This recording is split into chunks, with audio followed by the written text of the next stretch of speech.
Hello everyone, welcome back to my channel, The Intimacy Lab. I want to ask you something that might stir a quiet ache inside you. Have you ever sat in silence and wondered if her friends still speak your name, if they hold glances a little too long when you walk into the same room, if their smiles seem to hold a secret you can't quite decode? You're no longer together, but somehow, you feel her presence lingering, not in the text she sends, but in the way her friends act around you. You sense that they know something unspoken, and here's the truth: sometimes, long after a breakup, her friends become the quiet carriers of her unresolved emotions. They know she still loves you before she's even ready to admit it to herself. They see the hesitation when she speaks about you, the way she replays old stories, how she reacts when your name comes up. And you, yes, you sitting there, can feel that invisible thread that hasn't snapped completely, even if everything else seems over. Why is that? Why does her circle of friends seem to reflect feelings she herself is denying? In this video, we're going to explore exactly that. We're going to open a door you may have been afraid to open, into the psychology of post-breakup love, female vulnerability, and the subtle way women communicate through their friends. Let's begin. You see, when we talk about relationships, we often think about what happens between two people, their private conversations, their laughter, their disagreements, their shared histories. But what we sometimes forget, especially as men, is that in most women's lives, relationships do not exist in isolation. They are woven into a wider emotional network, a tapestry of friends who hear every story, who witness every high and every heartbreak. And so, when a woman leaves a relationship, or when it ends in any way, it isn't always a clean break. Even if she stops calling you, stops messaging you, stops showing up at the places you used to go together, there are echoes of that relationship that continue to vibrate within her social circle. Her friends know things you might not know, and sometimes they even know things she has not yet admitted to herself. Why does this matter to you? Because the truth is, love isn't always about the spoken words. Love often survives in those subtle signs, those sideways glances, those lingering stories told to a friend over coffee. Her friends carry pieces of that love like messengers, and they give clues, tiny, almost invisible clues, that she hasn't truly let you go. Think back for a moment. Have you noticed when you run into her friends that their smiles seem just a little warmer than you'd expect? Or perhaps they ask about your life in a way that feels more than polite curiosity. Maybe you sense that they're keeping tabs on you not for their sake, but for hers. This is because when a woman is still emotionally attached to you, she often processes those feelings externally with her friends. She turns to them to make sense of her confusion, her pain, and sometimes even her lingering desire. She may not text you at 2 a.m., but she might message her best friend about the dream she had of you last night. She might speak your name when she's out with her circle, saying it softly but with feeling, wondering aloud what you're doing these days, who you might be seeing. Her friends become, in a way, her proxies. They observe her emotional state more closely than you ever could now. And they often know before she does whether she's truly moved on, or whether she's simply trying to convince herself that she has. Now, why does this happen? Why do women so often lean on their friends in this way, while many men tend to withdraw inward when processing heartbreak? It's a difference that runs deep, a difference in how we're socialized to feel and express emotion. From a very young age, women are encouraged to build emotional intimacy with their friends. They learn that it's safe to cry together, to analyze a relationship for hours, to hold each other's feelings gently and attentively. So even after a breakup, this emotional sharing doesn't stop. In fact, it often intensifies. Her friends become the container where she pours her sadness, her longing, her anger, and her hope. For many women, it's through these conversations that they slowly process whether they are ready to move on or whether they still hold a torch. And their friends, consciously or unconsciously, play a role in reflecting back to them what they see. Sometimes her friends will encourage her to forget about you. He wasn't good for you, even when they know she isn't ready to let go. Other times they'll gently suggest, it seems like you still care about him, when they hear the softness in her voice as she speaks your name. So when you encounter her friends in the aftermath of a breakup, and you sense their warmth, their curiosity, or their careful attention, know this: they are not neutral. They are participants in her emotional journey. Their reactions to you, however subtle, often mirror what she has been sharing behind closed doors. Now, let's consider another layer of this dynamic, the way women's friendships operate as an extension of their emotional world. When her friends know she still loves you, they may feel protective of her heart. They might smile politely when they see you, but behind that smile could be a silent warning, "Don't hurt her again." Or they might ask you how you've been with a glimmer of hope in their eyes, because they know she's not over you, and they wonder if you're not over her either. This is not manipulation or gamesmanship. This is simply how intimacy works in these networks. Her friends often become the guardians of her story, the holders of her hope and heartbreak alike. And you, as the man who once held her affection, you are not separate from that network. You remain part of the story long after the official relationship has ended. But here's the important question: how should you respond to this? Should you read into every glance, every warm word, every polite question her friends ask? Not necessarily. The signs are there, yes, but they are subtle. They are invitations, not guarantees. What matters more is that you understand that love is rarely a clean slate after a breakup. Women and their friends often carry traces of that love in small but meaningful ways. If you pay attention without overanalyzing, you will begin to see a pattern. The questions her friends ask, the way they mention her in passing, the kindness they extend to you, sometimes even the way they seem to encourage your presence at social events. These are not accidents. These are echoes of a love that still lingers.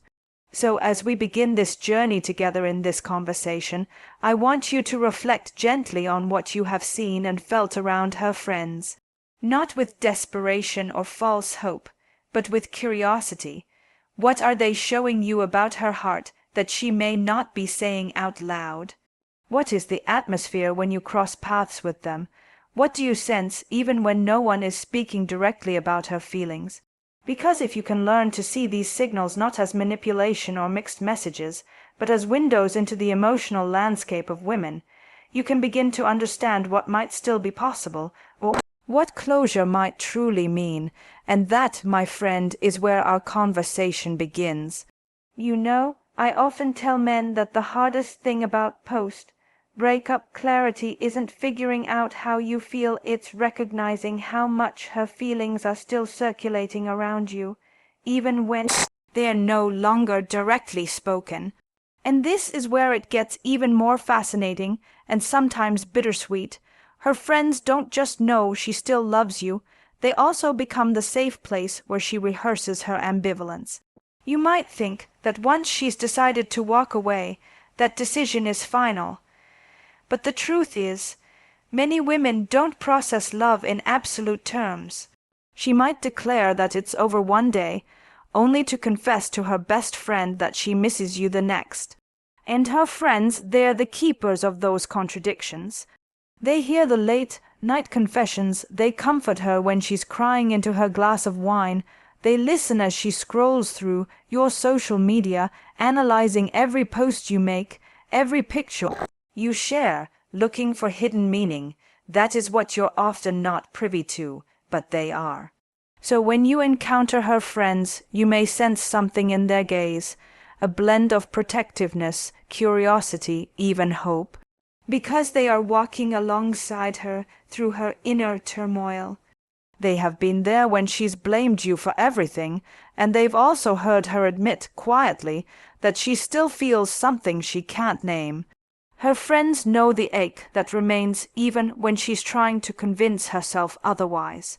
They know when she smiles a little too brightly to hide the fact that she's been thinking about you all day, and often they are the ones who help her navigate whether she should reach out to you or hold the line. This is why their behavior toward you can feel so layered, so mixed. Sometimes her friends will act distant and cool, almost dismissive.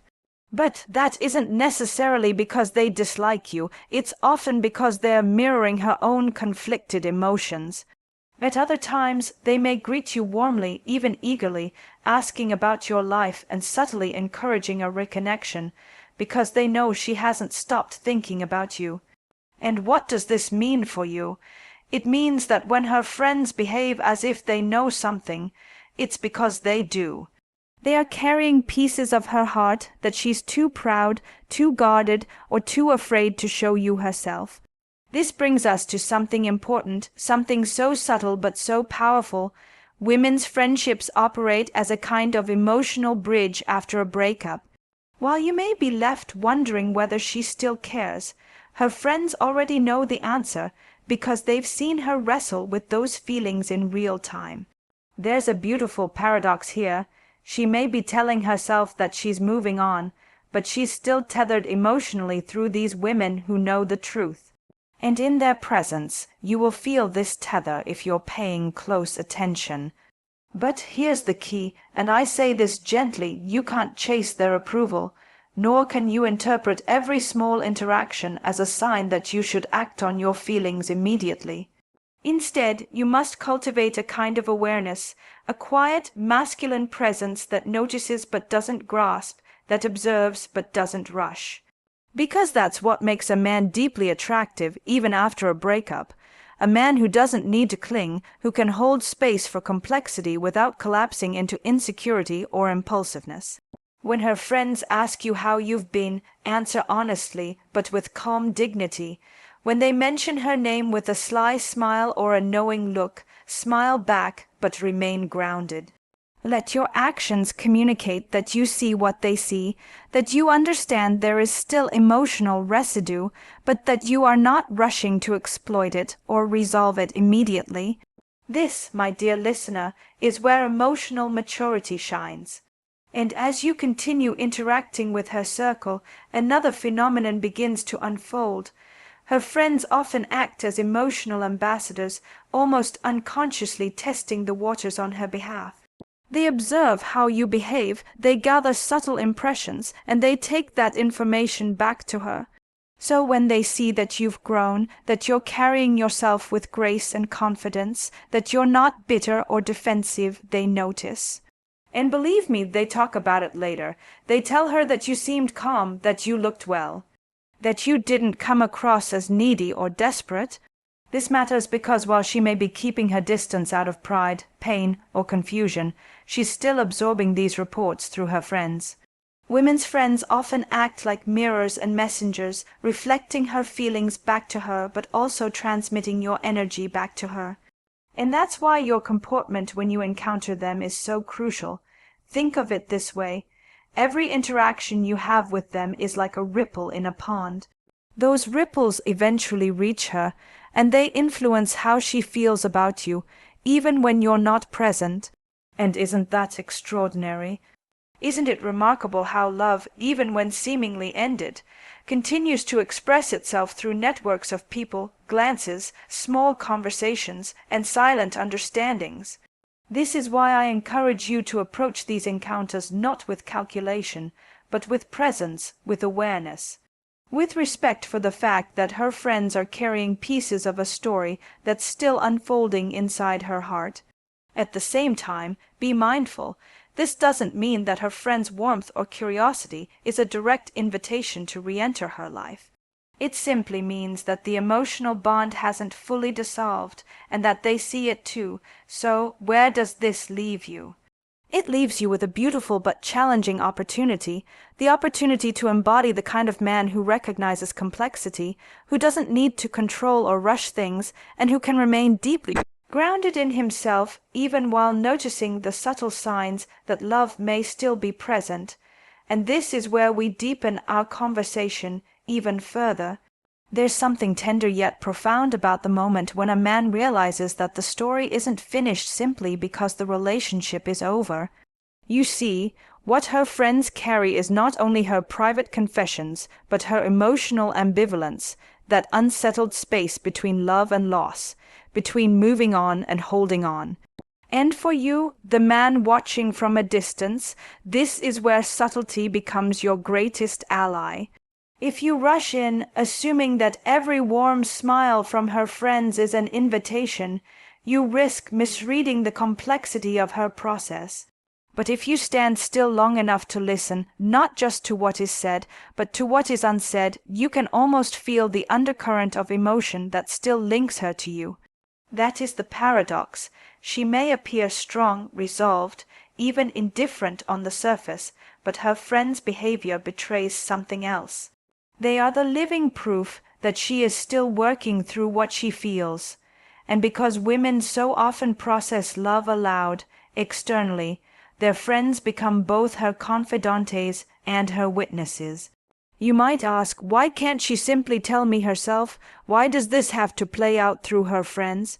Why the indirectness? The answer is rooted in vulnerability.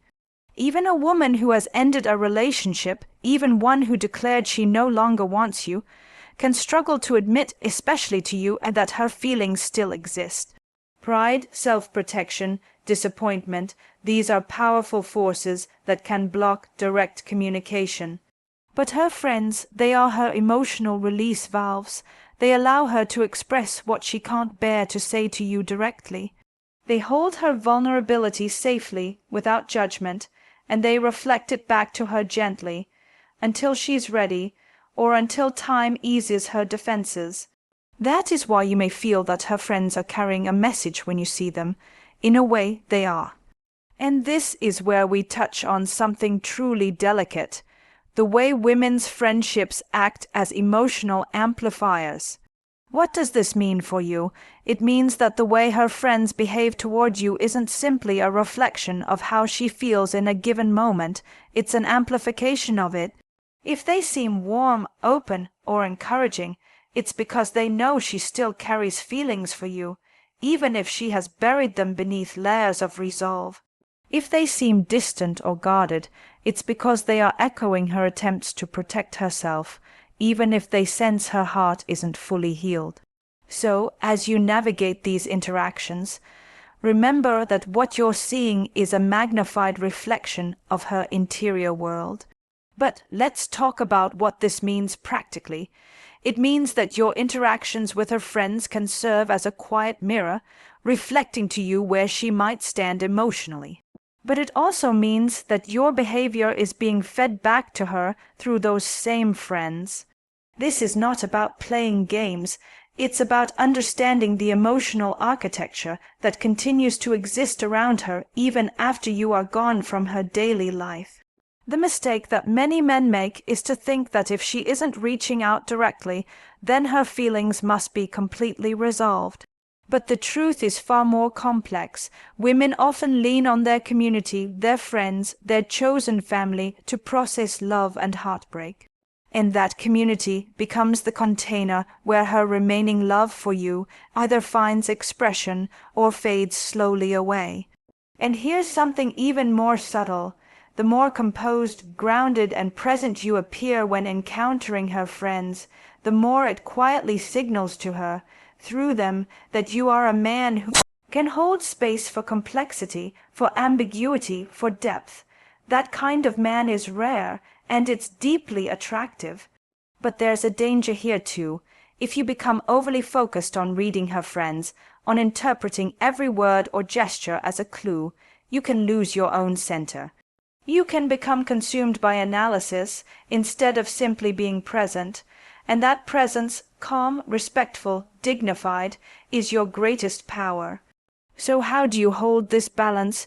You hold it by being aware but not obsessive, by noticing but not clinging, by listening carefully but not becoming so consumed with decoding every interaction that you forget to live your own life fully.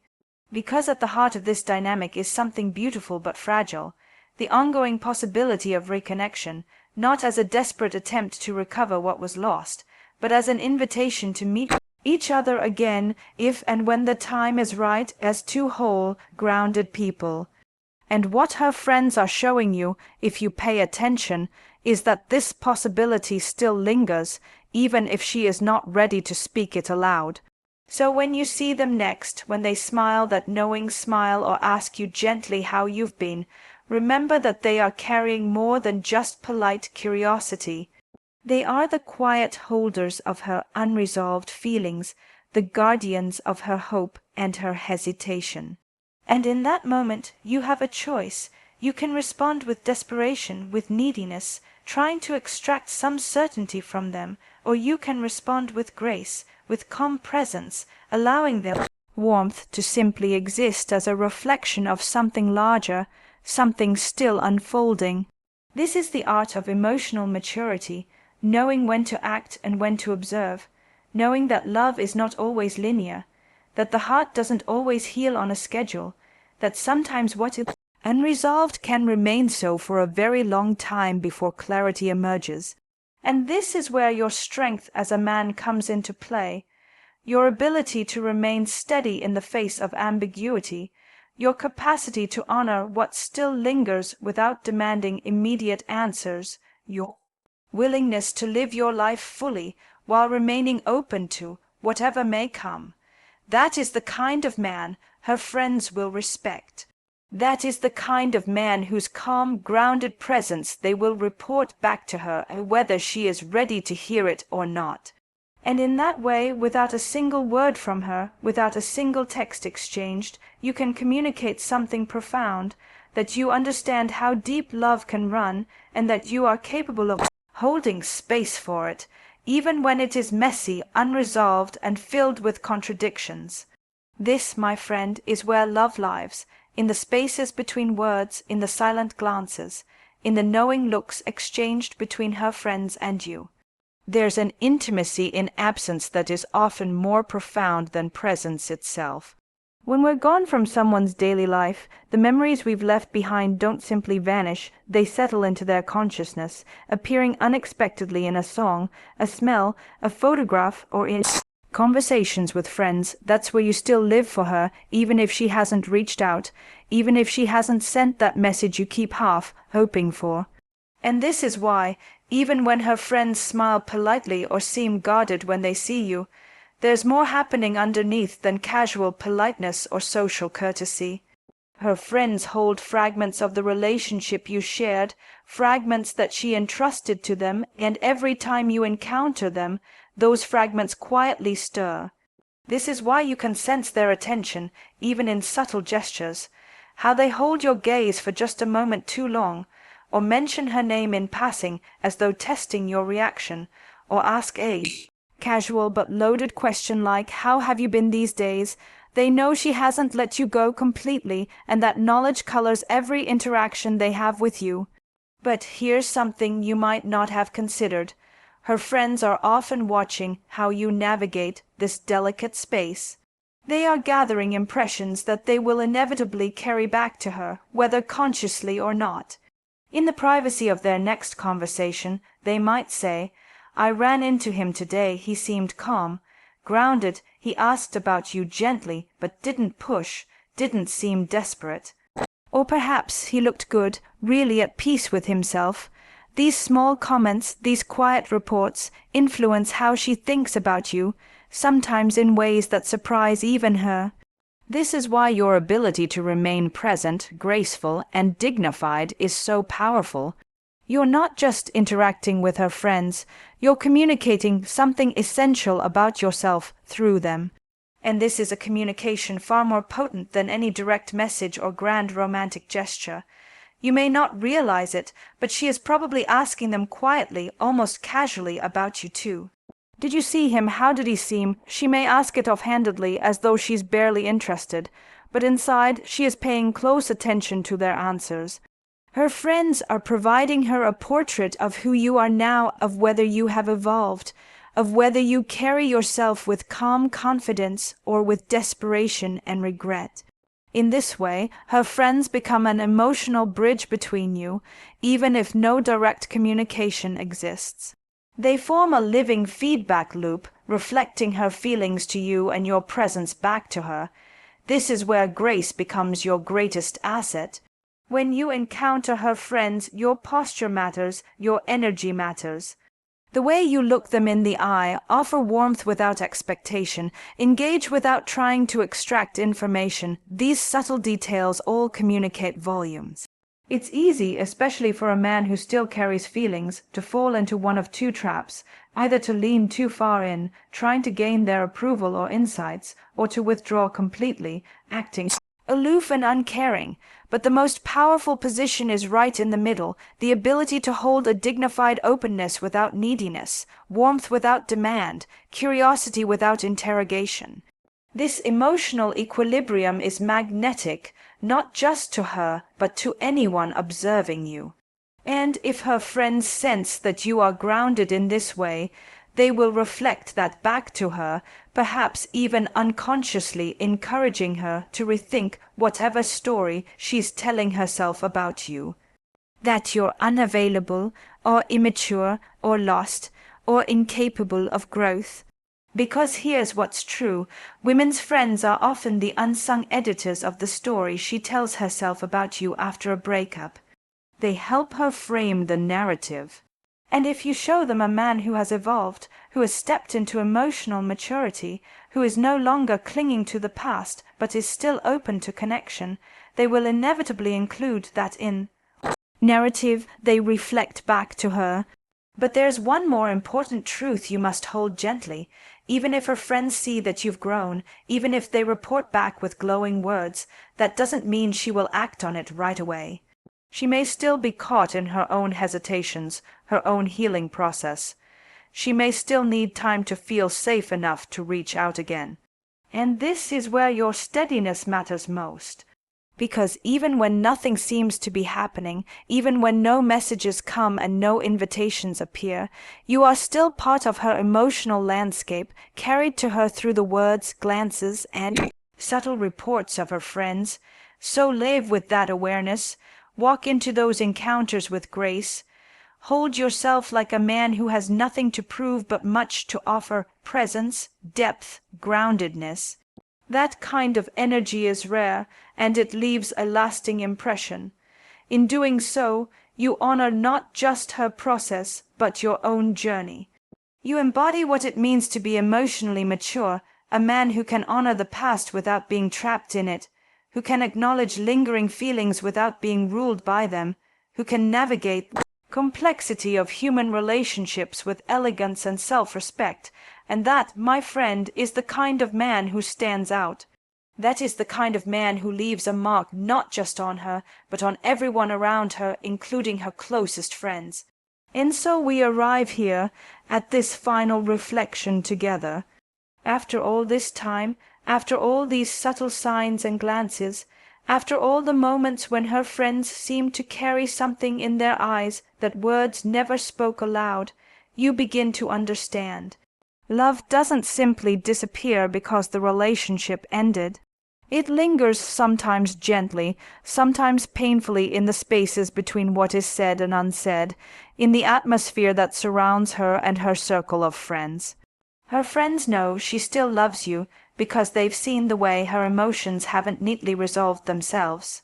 They've been there through her ambivalence, her moments of clarity followed by confusion, her insistence that she's fine shadowed by an almost imperceptible sadness when your name is mentioned. They've watched as she's laughed with them about new experiences, and yet quietly scrolled back through old photos of you two together when she thought no one was watching. They've heard her say she's ready to move on, and then noticed how she still gets quiet when a certain song plays, the one that always reminded her of you. But none of this means you should act hastily. If there's one thing we've uncovered in this conversation, it's this: relationships, even after they end, live in a complex emotional landscape. Her friends are part of that landscape. They are not gatekeepers or judges. They are her emotional anchors, helping her process what she's too proud or too tender to admit to you directly. This is why, when you encounter her friends, your response matters. Not because you need their approval, but because the way you show up reflects the man you have become. A man who carries himself with presence, who respects the quiet complexities of love and heartbreak, who understands that closure isn't always immediate or complete, and who can honor what was shared without clinging desperately to what has been lost. The question is not whether she still loves you. Her friends' eyes, their warmth, their curiosity, they have answered that question already. The real question is, can you remain the kind of man who can live gracefully in this in-between space, respecting her process and your own growth at the same time? Because whether she acts on those feelings or not is out of your control. But how you carry yourself now, that's entirely within your hands. And perhaps most importantly, this is an opportunity not just to think about her feelings, but to think about your own. Are you still carrying hope? Are you seeking reconciliation, or are you seeking understanding? Do you desire her return because you truly love her as she is, or because you're afraid of being alone? These are tender questions, and they deserve your honest, unflinching reflection. Her friends may know she still loves you, yes. But more important than what they know is what you now know about yourself, about your capacity to stand in the quiet aftermath of love, about your ability to recognize signs without letting them control you, about your strength to hold space for complexity without collapsing into confusion or bitterness. This is where emotional maturity lies. In that space where you can appreciate the warmth you sense from her friends, where you can acknowledge that a bond may still exist, without rushing to grasp it or demand certainty. And this is how reconciliation, if it ever happens, will unfold, not through pressure or desperate moves, but through the quiet accumulation of grace. Through the soft reports her friends carry back to her, telling her that you seem well, that you seem calm, that you seem at peace with yourself. Those small impressions matter, because they plant seeds in her mind about the man you are now, not the man she left, but the man you have become. So when her friends smile at you next time, when they ask you how you're doing, take a breath, meet their gaze fully. Offer them the warmth of a man who knows himself, who is no longer clinging to outcomes, but who can appreciate the human complexity that love leaves behind. In doing so, you honor her process, you honor your own growth, you embody what it means to love without possession, to care without control, to remain open without being needy. And you send a quiet message not just to them, but through them to her, that you have stepped into a deeper kind of maturity, that you are a man who understands that sometimes love lingers in silent places, waiting patiently for its next chapter or its final letting go. Whatever happens next, whether she reaches out, whether the distance remains, you will have lived this chapter of your life with grace. You will have shown yourself, her friends, and most importantly yourself, that you are capable of holding space for love, even when it isn't simple or easy. And that, in the end, is the kind of man worth remembering. So here's what I want you to hold close as we close this conversation. Her friends may know she still loves you, but what matters most is what you do with that awareness. Do you cling to it as hope? Do you rush to act on it? Or do you honor it as a beautiful, bittersweet truth, one that you can hold gently while continuing to live fully, deeply, presently in your own life? That's where your power is. That's where your dignity is. That's where your future relationships, whether with her or someone new, will draw their strength. And in the end, whether you reconnect or not, you will know that you navigated this tender space as the best version of yourself, aware, present, gracious, and wise. Thank you for listening, thank you for reflecting, and thank you for stepping into this conversation with me here at the Intimacy Lab. You are not alone on this journey, you are simply learning how to hold complexity with courage. Until next time, take care of yourself and live with presence, compassion, and strength.